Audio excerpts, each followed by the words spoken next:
Hello जी, good evening. कैसे हैं आप सब? आई होप आप सब अच्छे होंगे। और मैं पूनम एक बार फिर से वेलकम करती हूँ नए व्लॉग में। और आपका स्वागत है मेरे यूट्यूब चैनल पे। और सब्सक्राइब कर दीजिए फटाफट से चैनल को, और वीडियो कर दीजिए लाइक। और आज हवा चल रही है ठंडी वाली, और मेरा जो गला है वो पूरा मतलब बैठ चुका है मतलब जब मैं आगरा गई थी उसके हिसाब से ठंड लगी है, या पता नहीं कहाँ सर्दी लगी है, मुझे नहीं पता। लेकिन आज बिल्कुल भी गला काम नहीं कर रहा है। सुबह से उठी हूँ तब से दर्द हो रहा है गले के अंदर, और सूखा सूखा हो रहा है। और मेरा फास्ट भी है आज बृहस्पतिवार का, तो मैंने कुछ सुबह से खाया नहीं है, सिर्फ 2 चाय पी हैं, और शाम को ही खाना खाऊंगी। तो आज बहुत ज़्यादा ठंडी हवा चल रही है, लेकिन मेरे को ना स्वेटर वगैरह कम सुहाती है, तो मैं पहनती नहीं हूँ। जब तक शर्मा जी की डांट नहीं पड़ेगी तब तक मैं स्वेटर नहीं पहनूँगी। तब वो बोलेंगी कि बीमार हो जाएगी स्वेटर पहन, तब उसके बाद ही मैं स्वेटर डालूँगी। और मेरे को कम अच्छी लगती है स्वेटरें, मजबूरी में पहननी पड़ती है। और आज तो बहुत ही ज़्यादा सर्दी है, ठंडी हवा बिल्कुल चल रही है। मैं छत पे आ तो गई, तबीयत वैसे भी मेरी ख़राब है, लेकिन मेरा आप लोगों से बात करना भी कंटिन्यू करना अब ज़रूरी है, क्योंकि मैं नहीं चाहती कि मेरे व्यूज़ और मेरे सब्सक्राइबर मुझे मतलब ऐसे छोड़ के जाए। तो मैं इसीलिए आपसे कंटिन्यू रहना चाहती हूँ, मिलना चाहती हूँ आप लोगों से, और अपनी कुछ बातें आपको बताना चाहती हूँ।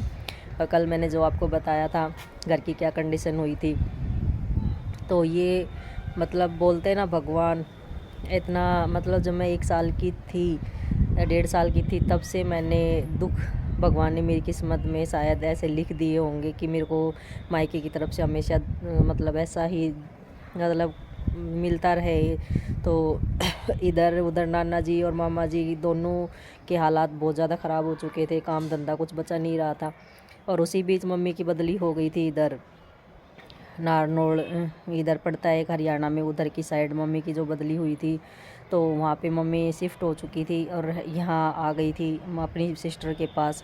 तो क्योंकि यहाँ पे मम्मी को बुलाने का एक बहुत बड़ा रीज़न था बदली करवा के पापा की वजह से, कि पापा यहाँ पे आने से शायद यहाँ का थोड़ा सा माहौल, भाई 3 बहनें हैं, परिवार है, मतलब मेरे मौसा जी लोग थे, तो उस पापा जी उनको देख के शायद थोड़ा कुछ बदल जाए या सुधर जाए। तो वो रीज़न की वजह से मम्मी को यहाँ बुलाया गया था कि हमारे पास में रह लेंगे बच्चे भी, और सारे तो इकट्ठे रह लेंगे। तो यहाँ पे मेरी 2 मौसी हैं इधर, और एक मेरी मम्मी भी है। तो सारे एक ही मतलब सिटी में रहते हैं, सारे के सारे घर अलग अलग हैं सबके। तो उसी से मम्मी यहाँ पे आई।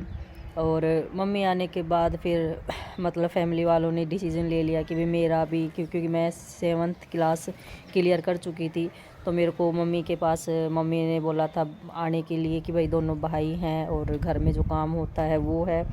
तो मेरे को यहाँ पे बुलाने के लिए एक फ़ैसला लिया गया कि मम्मी के पास रहूँ मैं। तो मेरे को भी गांव छोड़ के शहर में आने की बहुत ज़्यादा इच्छा थी कि मैं गांव छोड़ के शहर में आऊँ। तो ये मेरी जो एक गलती थी ना, वो मुझे बहुत भारी पड़ी। और थोड़े दिनों बाद जैसे घर के बहुत ज़्यादा, जब नानी के घर के हालात कुछ ज़्यादा ही ख़राब हो गए, और उनका खुद का कुछ नहीं पता चल रहा था, तो उन्होंने सोचा कि इसको तो इसकी मम्मी के घर भेज देते हैं, भाई जितना था इसका दाना पानी वो बस हो चुका है, कभी कभी आ जाएगी। तो यहाँ पे 7th क्लास क्लियर करके तो मेरे को यहाँ पे मम्मी के घर, मम्मी के पास भेज दिया गया। तो 7th क्लास मैं वहाँ पे क्लियर करके आई, बहुत अच्छी तरीके से करके आई, लाड और कोड से करके आई, मतलब इतने हाथों पे रखा, मतलब बहुत बढ़िया तरीके से मैं पली बड़ी हुई। तो मैंने एक तुनका भी नहीं उठाया। 7th क्लास की लड़कियाँ पहले के ज़माने में जब 12-13 साल की लड़कियां हो जाती थी तो उनसे काम करवाना स्टार्ट करते थे परिवार वाले। लेकिन मेरी एक नानी ऐसी थी कि पैर से तुनका टूट जाए, हाथ से कभी ना टूटे, वो कहावत तो आपने सुनी होगी। तो मेरी नानी ने मेरे को बहुत लाड कोड़ से पाला पोसा, कभी मेरे धूल मिट्टी तक नहीं लगने दी, और इतने प्यार से मेरे को रखा गया। लेकिन ये नहीं पता था कि बोलते हैं कि कोई नहीं समझ सकता कि आगे अपनी किस्मत में क्या लिखा है क्या नहीं लिखा है।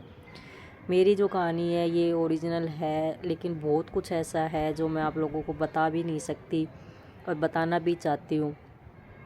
कहीं ना कहीं मेरी इस कहानी से कि मेरी फैमिली वाले हर्ट ना हो, इसलिए मैं ऐसा कुछ नहीं कहना चाहती। लेकिन थोड़ी बहुत एक बोलते हैं अपनी एक डायरी होती है शायद, वो आप लोगों के ज़रिए मैं मेरे फ़ोन में व्लॉग के ज़रिए मैं लिख रही हूँ, ताकि आगे चल के कोई ऐसी घटना घटे तो शायद मेरी फैमिली वाले ये मेरे को देखें इस तरीके से, जो भी हो। तो बस यही एक रीज़न है मेरा कि मेरे दिल में एक बहुत कुछ है जो मैं मेरी फैमिली को कहीं ना कहीं नहीं बता सकती।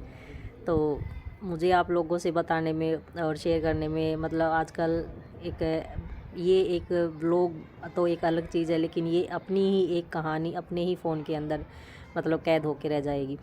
तो ऐसा था। तो बस आगे कब आती हूँ मम्मी के पास और क्या होता है उसके बाद, तो ये कल मैं आपको बताऊँगी नए व्लॉग में। तब तक के लिए बाय एंड टेक केयर। अभी मैं नीचे जाती हूँ, सर्दी बहुत ज़्यादा है, फिर से बीमार ना हो जाऊँ। तो मिलेंगे कल, तब तक के लिए बाय।